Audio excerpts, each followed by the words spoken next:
Bonjour ou bonsoir tout le monde. Aujourd'hui, je vais vous parler encore de deux anges. Alors, ces deux anges, ils sont très très connus. C'est l'ange du bien et l'ange du mal. Donc, dans la Bible et dans les écrits kabbalistiques ou bien même encore dans l'angéologie qui a été développé par Saint Denis l'Aérophagie. Il y a différentes classes d'anges et il y en a plein, comme je vous l'expliquais dans le cours précédent. Il y a un ange par molécule. L'ange est une action de Dieu. Voilà, le plus proche des anges, c'est notre ange gardien. Bon, mais je vais vous parler essentiellement de deux anges, deux grandes sortes d'anges. Donc le bon, Gabriel, Saint Michel, qui nous défendent tout au long de notre vie. Ce sont des archanges qui donc sont au-dessus de nos anges gardiens. Et puis il y a le mauvais ange, celui que vous connaissez tous, qu'on appelle communément le démon, et dont le nom, je ne vais pas le prononcer dans cette vidéo, enfin je vais tâcher de ne pas le prononcer dans cette vidéo, c'est le mal. Alors, pour éviter de le prononcer, je vais vous donner un petit truc. En fait, en hébreu, son nom s'écrit Samesh Mem Aleph Lamed. Il faut savoir que Samesh Mem, c'est le mauvais côté.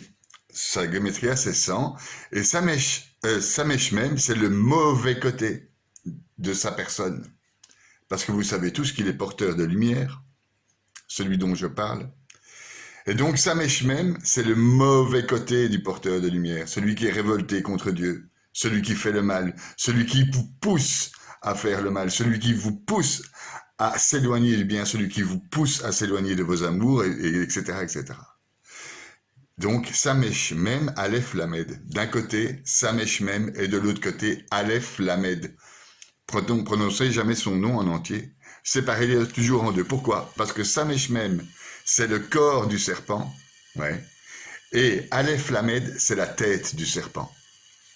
Rappelez-vous que Ève, dans la Genèse, lorsque le serpent lui est apparu et qu'elle a fait la bêtise, ou en tout cas qu'elle a commis l'action de manger du fruit défendu, et eh bien, quand le serpent était au sol, a été condamné à ramper, elle n'a eu qu'à l'écraser avec son talon. C'était super simple pour elle, d'ailleurs c'est super simple pour nous aussi de l'écraser. Seulement Ève a été mordue au talon, ce qui fait qu'il reste une trace indélébile chez la femme de cette morsure de Satan. Bon, alors c'est pas du tout le sujet du cours, j'y reviendrai peut-être si vous me posez cette question.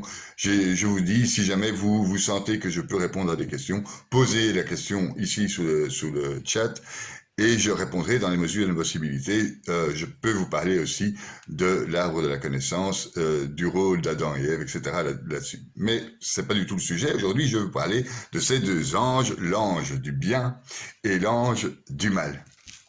Donc voilà, Samesh Mem, le mauvais côté de l'ange, son corps, Aleph Lamed, sa tête, la lumière, hein, donc ce qui est envoyé par Dieu, clatch, vous écrasez cette saloperie, et il est tout à fait petit et ridicule. D'ailleurs, on va prononcer un de son nom pour le ridiculiser, c'est Bel et But, et non pas Sébastien, c'est pas Bel et Sébastien, c'est Belzébuth. Et il est ridiculement faible par rapport aux anges Gabriel et Saint-Michel. Donc, ces deux anges, nous pouvons les appeler aussi nos bons côtés ou nos mauvais côtés. On peut les appeler aussi en hébreu le Yetzerara et le Yetzeratov. Donc, Hara, le mauvais, Tov, bon. Ok, donc Yetzer Hara, le mauvais côté. Yetzer Tov, le bon côté. Lors de mes explications, j'ai tellement l'habitude de parler de Yetzer Hara et Yetzer Tov pour le mauvais et le bon côté. Si jamais je le prononce dans mon cours, veuillez me pardonner. Donc, je vous dis bien, donc Yetzer Hara, mauvais côté, Yetzer Tov, bon côté. Donc, ce bon et ce mauvais côté, nous l'avons en nous. Vous le savez très bien, c'est pas la peine de nier l'histoire. On a des bons côtés et aussi on a des mauvais côtés. On a des qualités et des défauts. Mais vous inquiétez pas, vous n'êtes pas les seuls. Et c'est comme ça depuis le début de la création. Parce qu'en fait, là même en sortant, vous savez très bien, je vous l'ai déjà expliqué 1000 fois, qu'il y a un lien direct entre la science et les écrits sacrés, la Bible. En fait, au début de notre création, quand la lumière fut, que cette lumière créa la matière, ça aussi j'y viendrai dans un autre cours, pourquoi il y a eu la matière, pourquoi il y a la lumière, etc. Enfin bon, donc au début de la création, scientifiquement, au début, il y avait la lumière qui était rentrée dans l'eau et qui a formé des cyanobactéries. Et les cyanobactéries, c'est des cyanobactéries, c'est ce qui est le début de la vie sur Terre. C'est des bactéries. Et ces bactéries ont la propriété d'être très dangereuses, avoir une partie d'elles super dangereuse. C'est un virus, c'est un mélange de virus, etc. Donc il y a 70% de la cyanobactérie, pour vous résumer, qui est bon, c'est une algue, ça ressemble à une algue, et il y a 30% qui est vraiment mauvais, c'est du poison. Donc depuis le début de la création, il y a le bien et le mal.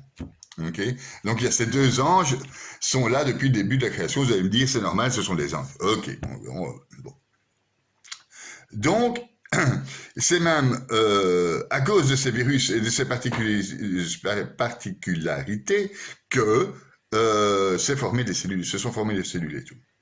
Donc voilà, il faut du bien et du mal. Il ne s'agit pas, je ne vais pas vous demander aujourd'hui de enlever tout votre mal.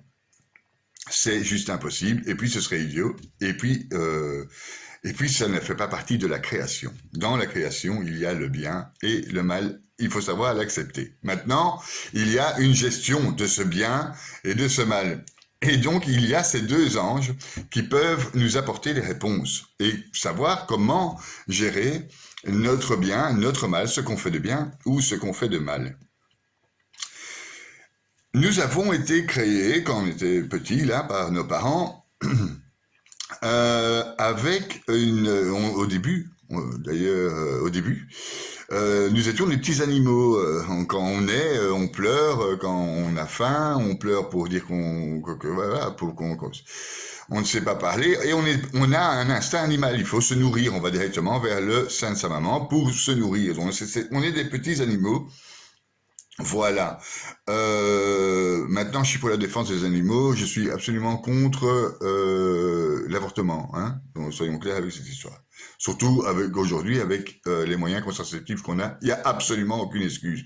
Donc, les nanas qui baladent en rue pour leur droit à l'avortement, je les emmerde. Voilà, comme ça, c'est clair. Il y a la pilule, il y a les systèmes contraceptifs, et il y a le respect de soi-même. Tu mets tout ça ensemble et ça devrait aller aujourd'hui, en 2020, pour se protéger. Ok, tu d'abord, tu te respectes, etc. Enfin, je ne viens pas à ça.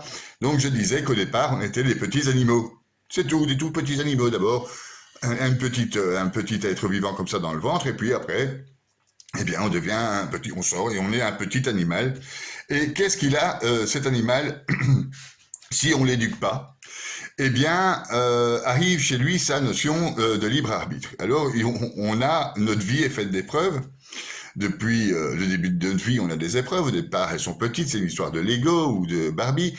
Et après, on grandit, et l'enfant qui est en nous est censé grandir au même niveau que notre corps, c'est-à-dire on a 1 an à l'intérieur on a 1 an, on a 5 ans à l'intérieur on a 5 ans, on a 10 ans à l'intérieur on a 10 ans, on a 30 ans à l'intérieur on a 30 ans, on a 50 ans à l'intérieur on a 50 ans. Et donc, on vit et on a des épreuves qui sont adaptées à notre âge et à nous, essentiellement. Maintenant, si on a une épreuve, qu'on a 50 ans, qu'on a une épreuve de 50 ans, et qu'à l'intérieur on a 10 ans, on va avoir un problème pour résoudre et solutionner cette épreuve. Chaque épreuve est une opportunité de grandir. Donc, pour passer les épreuves, il faut avoir grandi intérieurement de la même manière que notre extérieur a grandi. Pour vous donner un exemple, si vous achetez un costume mais qui est trop grand pour vous, vous allez flotter dedans, ça se voit. Eh bien, c'est la même chose avec votre corps et votre âme, et votre moi profond, on va l'appeler âme ou moi profond. C'est la même chose. Si vous avez une petite âme et un grand costume, vous avez l'air ridicule. Voilà. Et donc, c'est pour ça que je vais vous parler de ces fameux 2 anges, parce que ces 2 anges forment en fait, quelque part, votre beauté intérieure. Et la beauté intérieure correspond en fait à la beauté extérieure. Voilà. Donc, je vous disais, vous êtes né avec cet instinct animal. Mais vous êtes plus qu'un animal, parce qu'il y a différents règnes, le minéral, le végétal, l'animal et l'humain, et donc on est des humains, et on est donc supérieur en quoi? On est supérieur parce qu'en fait, on a conscience, en tout cas on peut avoir conscience d'avoir une âme, on a une conscience déjà, on peut donc avoir conscience, notre esprit peut avoir conscience qu'on a une âme, donc ça, c'est ce qui fait notre particularité. On a une conscience qui sait qu'on a une âme. Et grâce à cette conscience, cet esprit et cette âme, on peut découvrir les anges. Et ce qu'il y a à l'intérieur de nous. Et à l'intérieur de nous, il y a, entre autres, des anges. Ces 2 anges. Donc, je disais, à l'intérieur de nous, il y a notre âme. On va faire comme 3 lignes. Représentez-vous 3 lignes. L'âme, l'esprit, et alors la matière, ce que vous êtes à l'extérieur, ce que vous faites à l'extérieur. L'esprit a ce qu'on appelle un libre arbitre. Mais attention avec le libre arbitre. Parce que ce libre arbitre permet généralement de faire des conneries monumentales. Avec ce libre arbitre, vous pouvez faire de grosses bêtises. Cet esprit a donc un libre arbitre, et dans ce libre arbitre, il peut choisir sa conscience et son âme, et savoir ce que sa conscience par rapport à son âme lui dicte, ou ce même libre arbitre peut refuser cette conscience et aller directement vers la matière et la perdition, le mauvais, l'adultère, etc. Donc nous avons 3 parties, l'âme, l'esprit, avec son libre arbitre, dont il faut se méfier, et notre matière, qu'il faut respecter. Parce que notre matière, elle aussi, a une âme.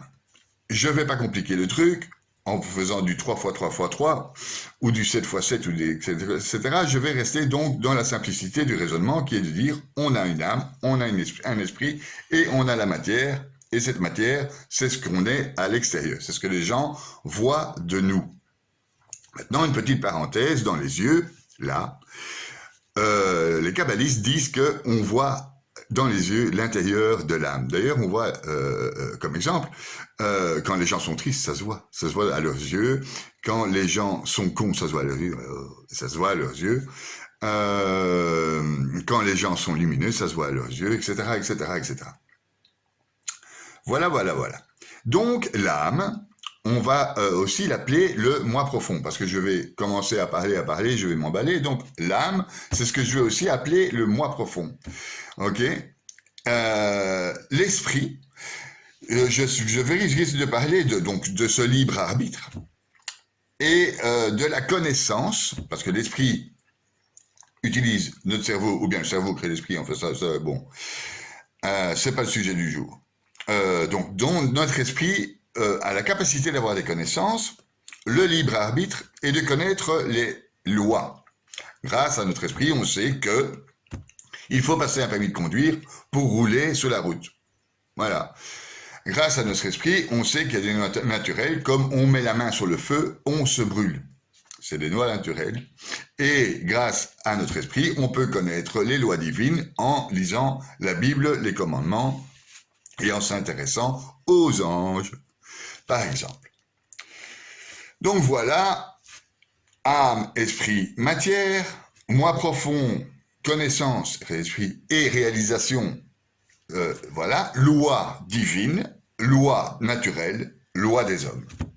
Comme ça, il y a un petit schéma clair, si vous m'avez suivi, de ces trois choses importantes, ce qui représente en fait un peu à la manière de la Trinité.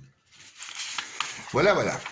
Alors, parlons donc, c'est là où interviennent ces fameux deux anges, l'ange du bien et l'ange du mal, le Yetzeratov, Yetzerara, le mauvais côté, le bon côté. À l'intérieur de notre âme, elle est nourrie par la divinité. Notre âme est d'essence divine. Donc, cette divinité, ces anges, parce que bon, il y a le Père, le Fils et le Saint-Esprit, et donc il y a les anges aussi, qui sont à l'intérieur de nous, dans notre âme, à l'intérieur de nous, dans notre moi profond. Cette âme nourrie par une énergie divine, vous appelez ça comme vous voulez, hein, énergie, n'importe quoi, quelque chose qu'on ne voit pas, parce que là, je vous parle de quelque chose qu'on ne voit pas, je vous parle de deux anges, l'ange du bien et l'ange du mal. Eh bien, ces anges du mal et du bien sont aussi en vous, dans votre moi profond. Et je vais le schématiser comme une bouteille d'eau.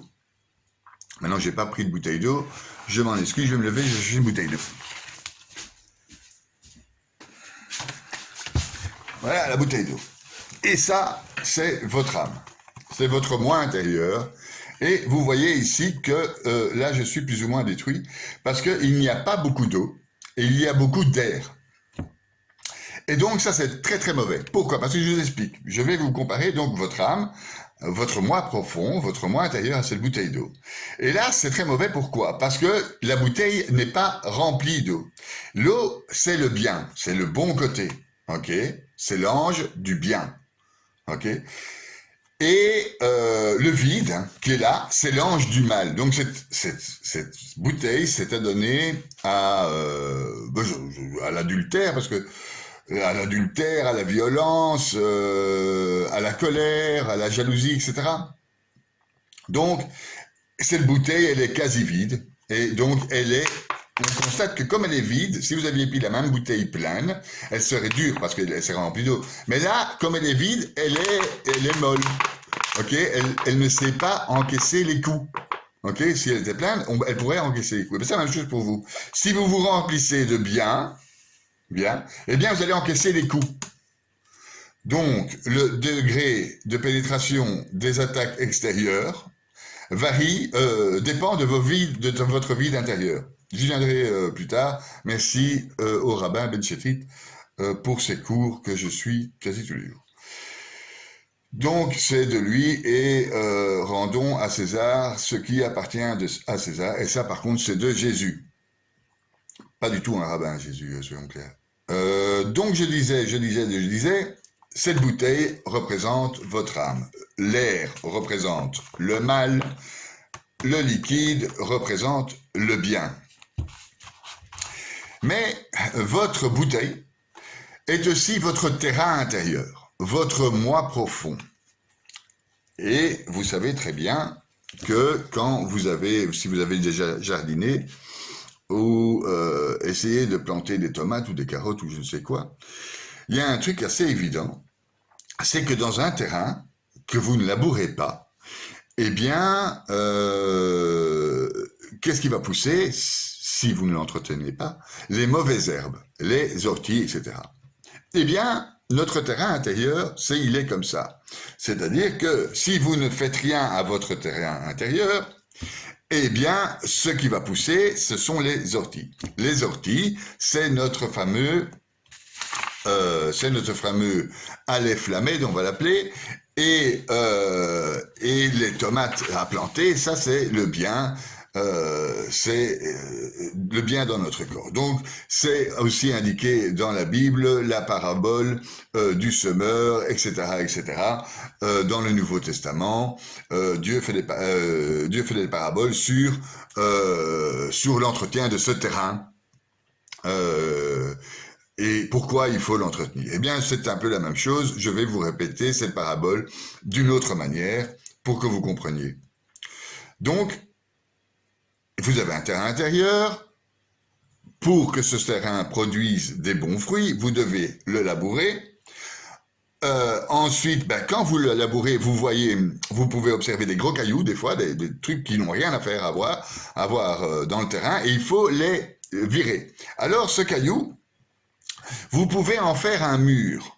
Donc, votre terrain intérieur, donc je m'écarte un peu de la bouteille. Donc, votre terrain intérieur, vous le labourez, vous avez un caillou. Et ce caillou représente l'épreuve. Bien. Maintenant, cette épreuve, à cause ou grâce à votre libre arbitre, vous pouvez ou la nier, ou la résoudre. Donc, pour résoudre une épreuve, il faut avoir une question. Qu'est-ce que cette épreuve? Si vous avez la question, si vous arrivez à vous poser la question, vous avez la réponse. Une fois que vous avez la réponse, vous en servez avec un bras de levier pour lever le caillou, vous le déplacez et vous protégez votre terrain avec le caillou. Parce que vous avez fait cette épreuve, donc vous n'allez plus devoir la résoudre, celle-là, vous avez la réponse à la question, vous l'avez déjà fait. Ça permet de faire un mur d'enceinte, oui, à votre terrain. Comme je disais, avec l'eau dans la bouteille, si vous remplissez bien la bouteille, pas à fond, je vais vous expliquer pourquoi, mais si vous remplissez bien la bouteille, vous aurez un mur à l'intérieur, vous deviendrez c'est-à-dire les attaques extérieures ne vous toucheront plus, parce que à l'intérieur, si vous n'êtes pas vide, vous êtes rempli. Donc c'est quelqu'un de rempli. Quand quelqu'un est rempli, il ne craint plus rien. Et pour se remplir, il faut avoir cette connaissance des deux anges, du bien et du mal, et connaître son moi profond. Voilà, voilà. Donc, je disais, vous avez un terrain, vous labourez votre terrain, les cailloux, vous les mettez sur le côté de votre enceinte du terrain pour en faire un mur. Ces cailloux, ce sont vos anciennes épreuves, votre passé, ce que vous avez appris dans votre vie, etc., etc. Vous avez donc un beau terrain. Une fois que ce beau terrain est là, vous allez chercher des graines de tomates et vous allez planter en ligne et à distance, parce qu'il y a des lois pour planter les tomates aussi. Il faut certaines distances, il faut un certain terrain, il faut certains enseignements. Vous vous renseignez sur les lois et les règles pour planter des tomates, et vous plantez vos tomates dans le terrain que vous avez labouré et dont toutes les épreuves, les cailloux sont disparus. Voilà, et ce terrain, votre potager, il est entouré d'une muraille qui symbolise l'ensemble de vos épreuves. Donc voilà, vous avez là planté des tomates, et vous avez, si vous entretenez le terrain et que vous respectez les lois adaptées à la semence, eh bien, vous allez avoir de belles tomates si vous continuez à l'entretenir. Maintenant, si vous ne l'entretenez pas, ça va pas aller. Et c'est bien pour ça que je vous donne cours aujourd'hui, parce que pour souligner l'importance d'entretenir son terrain intérieur. Ok? Donc savoir où il est. Donc savoir où il est. Donc c'est simple, je vous l'ai dit, il est dans votre âme. Ok? Avec votre esprit, vous pouvez le délimiter, savoir où est la limite de votre terrain. Comment la limite de votre terrain, c'est ce dont vous êtes capable ou non capable. Savoir de quoi on est fait. Avoir confiance en soi, c'est savoir qui on est. On ne peut pas avoir confiance en soi si on ne sait pas qui on est. On ne peut pas avoir confiance à quelqu'un qu'on ne connaît pas. Déjà, quelqu'un qu'on connaît, qu'on croit connaître, c'est compliqué. Mais alors, quelqu'un qu'on ne connaît pas, c'est pas possible du tout d'avoir confiance. Donc voilà. Il est important donc d'avoir des connaissances pour connaître son âme, d'utiliser son esprit, ses connaissances, les lois.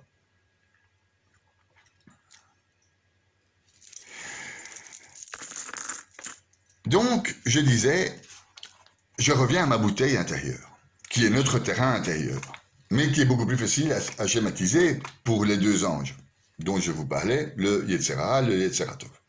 Le mauvais côté et le bon côté. Vous avez cette bouteille à l'intérieur de vous, comme ça. Et vous avez, par exemple, 48 ans. Mais à l'intérieur de vous, vous réagissez comme quelqu'un qui en a 30, 28 à tout casser. Donc vous avez un trou, donc un vide intérieur, là, le vide, de 18 ans par rapport à votre extérieur. Donc, je le rappelle, vous êtes emprunt à l'attaque, comme vous n'êtes pas solide, que vous n'êtes pas entier, et que votre costume est trop grand pour vous, ce que vous êtes à l'intérieur, vous êtes susceptible d'être attaqué tout le temps. Ou bien, c'est comme si la bouteille était trop petite pour votre intérieur et qu'il subsiste un trou. Et donc, il s'agit d'avoir une bouteille qui correspond à l'âge que vous avez. Pour ça, il faut avoir une connaissance de soi. Pour ça, il faut regarder en soi. Si cette bouteille est remplie et correspond à votre âge, c'est-à-dire vous avez 30 ans, vous avez une bouteille de 30 ans, vous avez 40 ans, vous avez une bouteille de 40 ans, vous avez 50 ans, vous avez une bouteille de 50 ans, de 50 ans, oui, c'est ce que j'ai dit, je ne sais plus. Enfin, vous m'avez compris. Eh bien, là, vous êtes solide à l'intérieur. Vous êtes solide. Vous êtes déjà solide, mais il subsiste encore et toujours les attaques des mauvais côtés. Parce que le mauvais côté vient de manière naturelle, comme je vous le disais tout à l'heure. Nous sommes des animaux à la base. Mais c'est l'animal que nous sommes, on a le libre arbitre de pouvoir utiliser cet libre arbitre pour améliorer nos connaissances de nous et des lois divines. Donc en fait, vous connaissez tous les lois des hommes, parce que la plupart d'entre nous ne voient que la loi des hommes. Donc voilà, il faut en Kiss Covid avoir un masque. Il faut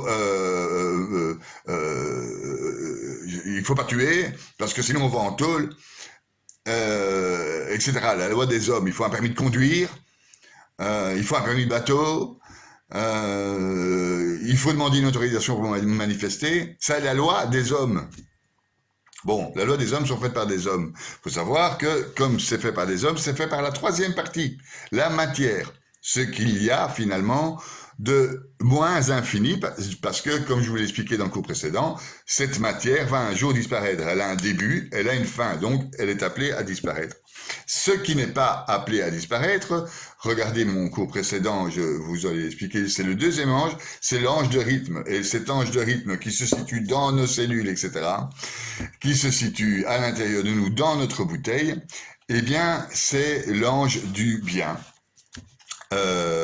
Et c'est les énergies divines, et ces énergies divines, elles ne meurent jamais. Votre âme est infinie. Pour savoir, et pour vous prouver que votre âme est infinie, eh bien, je vous demanderai de fermer les yeux, ou de faire attention, maintenant, au moment présent. Le moment présent, c'est pas une seconde avant, parce que ça s'appelle le passé, et c'est pas une seconde après, car ça s'appelle le futur. Le moment présent, concentrez-vous. Si vous vous concentrez sur le moment présent est infini. Oui, vous constatez que votre moment présent n'a pas de temps. Donc, à l'intérieur, il y a ce moment présent qui n'a pas de temps et qui est ce fameux ange qui donne le rythme. Eh bien, comme elle n'a pas de temps, elle va vous survivre, elle est donc plus importante à nourrir. Il ne faut pas oublier, évidemment, votre côté matériel.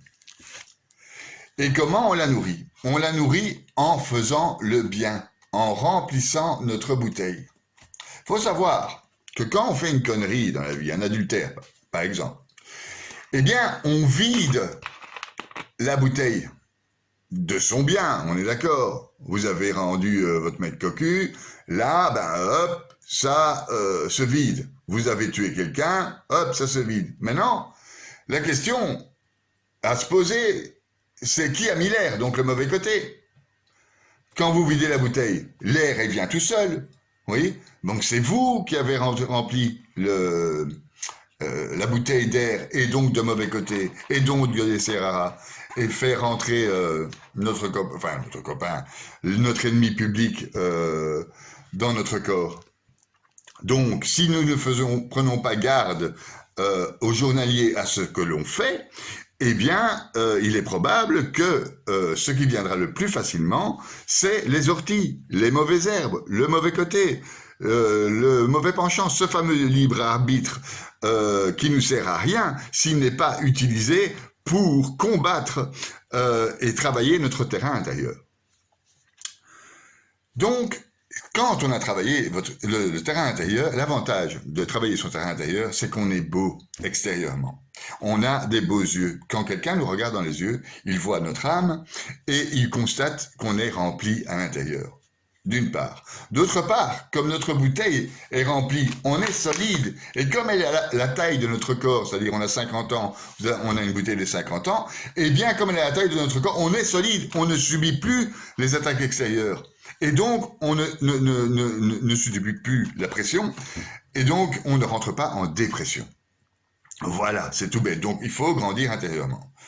Pour grandir intérieurement, je le répète, il faut savoir qui on est. Pour savoir qui on est, il faut savoir se regarder. Il y a plusieurs mois, en fait. Hein. Il y a aussi 3 mois. Il y a le moi intérieur, celui donc de la bouteille, du terrain intérieur. Et puis, il y a le moi, l'esprit, la conscience, oui, qui regarde le moi intérieur pour savoir qui il est, quelles sont ses limites, les capacités qu'il peut accepter, etc. Ce qui lui manque, parce qu'il y a moyen d'agrandir le terrain. On augmente les connaissances, on augmente le terrain. Ok ? Ces 3 trucs sont liés. Donc, l'esprit peut grandir le terrain. Hein, en toute conscience, ok, ou peut le rapetissir avec ce fameux libre arbitre qui va vers le mal alors. Donc voilà. Je me suis perdu, c'est pas grave. Donc, je disais, le travail et l'engagement grandissent le terrain.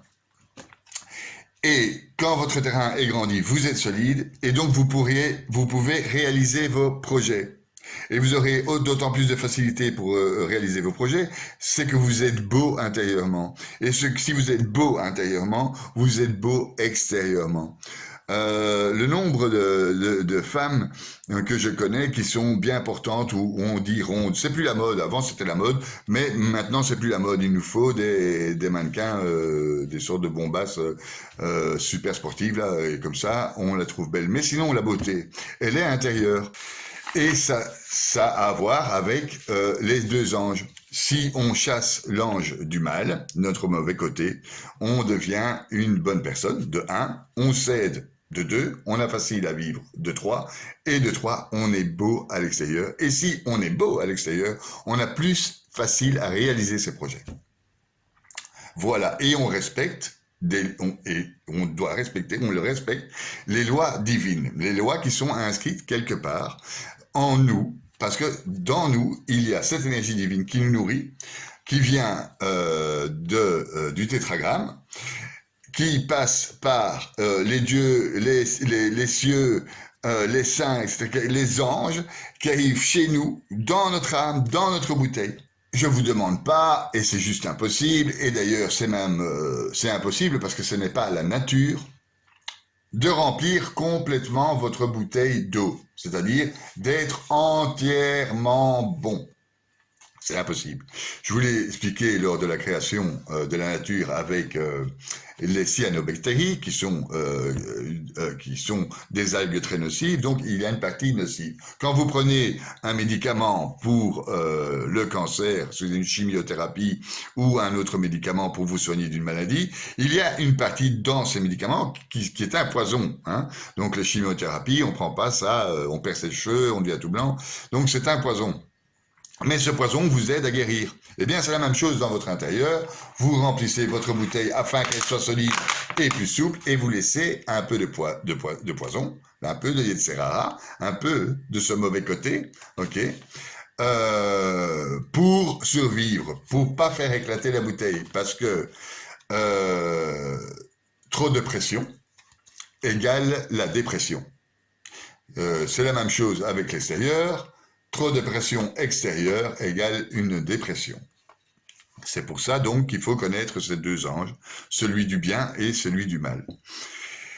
Et votre esprit s'intéresse à la loi intérieure, c'est-à-dire la loi divine, qui est inscrite dans la Bible et nulle part ailleurs, et dans tous les écrits sacrés. Je vais donc en venir aux écrits sacrés, parce qu'il y a plusieurs sortes d'écrits sacrés sur lesquels vous pouvez vous diriger. Ok. Donc, ces écrits sacrés sont les suivants. Il y a chez nous, pour les chrétiens, nous avons la vie des saints et les écrits des saints. C'est ce qu'on appelle généralement les docteurs de l'Église. Il y a saint Thomas d'Aquin, il y a saint Jean de la Croix, il y a sainte Thérèse d'Avila, sainte Thérèse de l'Enfant Jésus. Et au plus loin, il y a saint Matthieu, saint Jean, etc. Je vous signale à propos de ces gens que ces anges sont bien au-dessus et beaucoup plus proches de la source, comme dirait le New Age, ou de l'énergie, comme dirait je ne sais pas qui, ou de Dieu. Donc, nous sommes de pauvres humains très très loin de Dieu, mais nous possédons Dieu à l'intérieur. Et donc, la connaissance du soin intérieur et de ces fameux deux anges du bien et du mal nous permet d'aller dans les profondeurs de notre âme qui est infinie. Et donc, peu sont élus finalement à y aller.